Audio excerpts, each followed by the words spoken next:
দর্শক, ঈদ জামাতের আরো খবর জানাতে চট্টগ্রাম ও রাজশাহী থেকে সরাসরি যুক্ত হচ্ছেন আমাদের সহকর্মীরা। শুরুতেই যাচ্ছি চট্টগ্রামে, সেখানে আছেন সহকর্মী নয়ন বড়ুয়া। জয়, চট্টগ্রামে ঈদ জামাতের প্রস্তুতি সম্পর্কে আমাদেরকে বিস্তারিত জানাবেন, আর নিরাপত্তার ব্যবস্থা কেমন দেখছেন জানাবেন।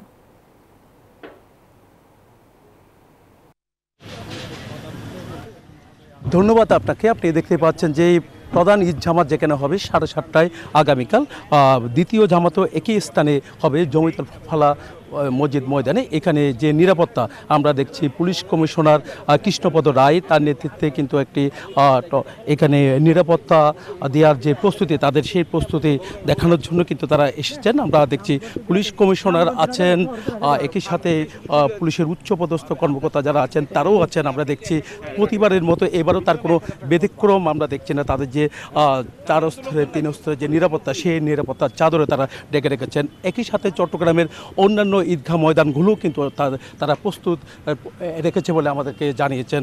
আমার পাশে আছেন পুলিশ কমিশনার কৃষ্ণপদ রায়। আমি একটু জানতে চাচ্ছি, প্রতিবারে ঈদগাহ ময়দান বলতে যে সবচেয়ে বড় প্রধান জামাত, দ্বিতীয় জামাত, যেখানে লাখ লাখ মানুষের সমাগম হয় জমিতুল ফালা এই মসজিদ ময়দানে, এখানে নিরাপত্তাটা কেমন, আর অন্যান্য যেগুলো ঈদগাহ ময়দান আছে সেখানে নিরাপত্তাটা কেমন আছে বলে মনে করছেন?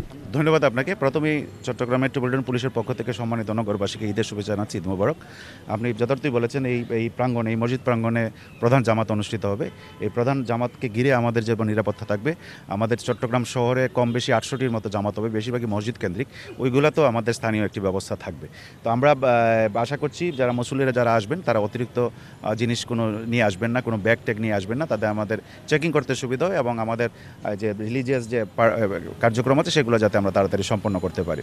ইতিমধ্যে আমরা জানেন যে আমাদের চট্টগ্রামে যে কোরবানির পশুর হাট যে বসেছে সেটার নিরাপত্তা বিধানে আমরা সচেষ্ট আছি এবং এই পর্যন্ত আমরা তেমন কোনো ব্যত্যয় পরিলক্ষিত হয়নি। ধন্যবাদ আপনাকে। অনেক ধন্যবাদ। তো এই ছিল আমার এখানকার সর্বশেষ। ফিরে যাচ্ছে আমার সহকর্মী, অপেক্ষা করছেন রাজশাহীতে মর্তুজার কাছে।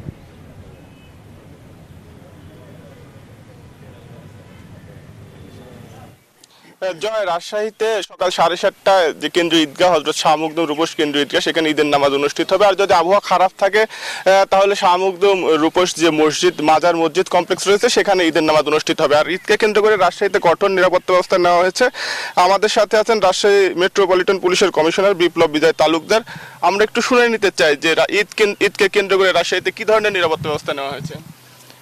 ধন্যবাদ আপনাকে। আপনার মাধ্যমে সমগ্র দেশবাসীকে ঈদের শুভেচ্ছা জানাচ্ছি। রাজশাহী মহানগরীতে আমরা এখন কেন্দ্রীয় ঈদগাহ মাঠে অবস্থান করছি। এখানকার প্রস্তুতি মোটামুটি সম্পন্ন হয়েছে।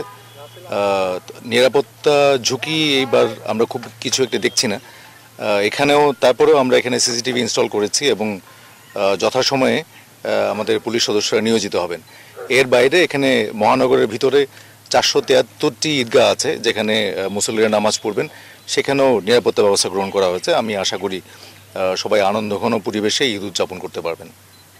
ধন্যবাদ আপনাকে। উনি যেমনটি বলছিলেন যে শুধু কেন্দ্রীয় ঈদগাহ নয়, রাজশাহী মেট্রোপলিটনের সবগুলো ঈদগাহে কঠোর নিরাপত্তা ব্যবস্থা নেওয়া হয়েছে। আর এখন চলছে শেষ মুহূর্তের প্রস্তুতি।